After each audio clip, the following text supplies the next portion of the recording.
So, ayan na nga guys, magsasalang na tayo ng ayan, mainit na yung mantika natin. Tapos, lalagyan na natin ng so, yun. Highlights. Tapos, lalagay na natin itong lahat na yan. Sabay-sabay na yan. Dahil sobrang init na ng mantika natin.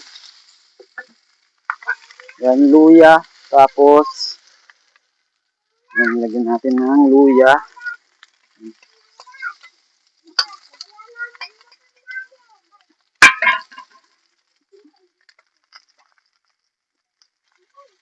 So, ayan, igigisa na natin yan. Tapos, ilalagay na rin natin to. Ayan, mabilisan lang.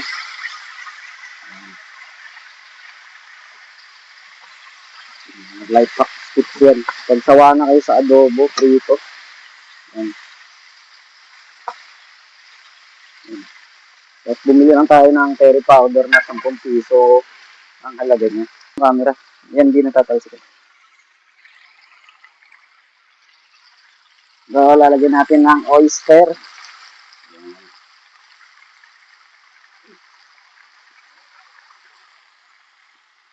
Oyster. Tapos, lagyan natin ng beef cubes. Yan, beef cubes ang nilalagay ko sa mga niluluto ko kasi parang nag-blend yung lasa niya ng cubes at saka ng beef flavor saka yung flavor mismo ng karne na niluluto.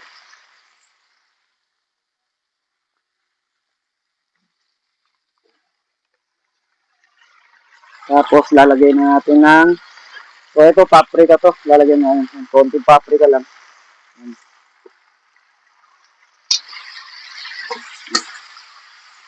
So, pampakulay, aroma. Dagdag konting lasa yung paprika na yun.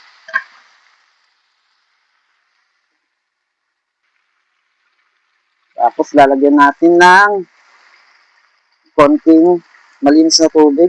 Yan, galing yan sa Pasig River. Yan.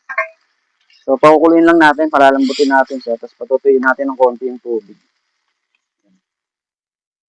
So, bago natin lalagay itong mga ibang ingredients, ito. Tulad nito, ito yung curry powder. So, tapos dadagdagan natin ng konting sumarap. Wala na yata laman. Yan. Lalagyan lang natin ng konting asin. Konting asin lang. Konti lang yan. Yun.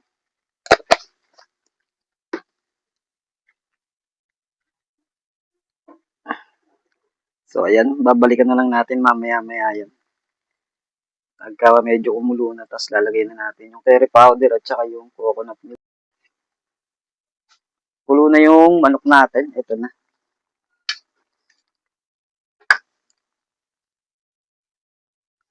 Yan. Wala na siyang dugo-dugo. Tapos medyo kumonti na yung sabaw. Sunod natin, lalagay na natin tong lalahat na natin tong curry powder. 10 piso lang naman ito. So, konti lang. Yan. Sakto lang yan siya sa ano. Yan. Antipid tips. Tsaka ano to, life hacks to. Kung tatlo lang kayo sa bahay, pwede na to. Mga ano na to. Ulam na to hanggang 2 ulam na to. Kung tanghalian o hapunan. Yan. Tapos lalagay na natin yung coconut milk. Yan.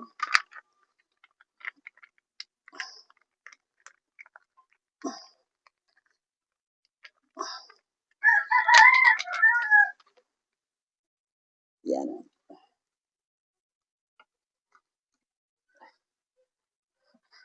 Pagkatapos natin ilagay yan, haluin lang natin ng konti. Tapos pakukuluin lang natin ulit yan.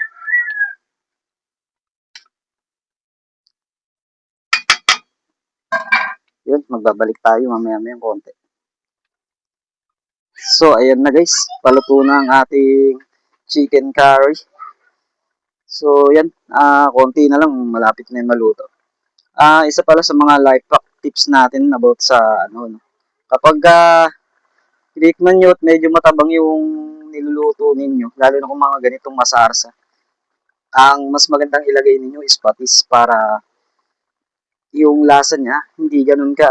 Pag napasobra ka ng konti ng lagay, hindi siya masyadong maalat. Tapos, kasi pag asin, pag di mo natansya yung paglalagay, talagang malalasa mo yung alat. Lalo na pag malamig na. Katulad nito. Lumalabas yung tunay na lasa ng mga ganitong lutuin kapag malamig na siya. So, yun lang ang natin. Life hack tips.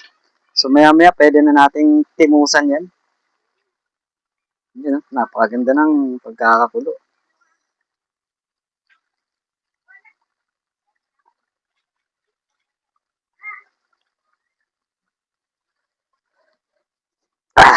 Ang hirap lang dito kasi mausok. Bukod sa mausok, mainit syempre. Pero sulit naman yun, not worth it. Dahil gasol di kahoy yung ginagamit natin. Napaka mas masarap siya dahil nga organic yung ginagawa nating style ng pagluluto. So ayun lang. Maraming salamat. Thank you. Chicken curry on the fire.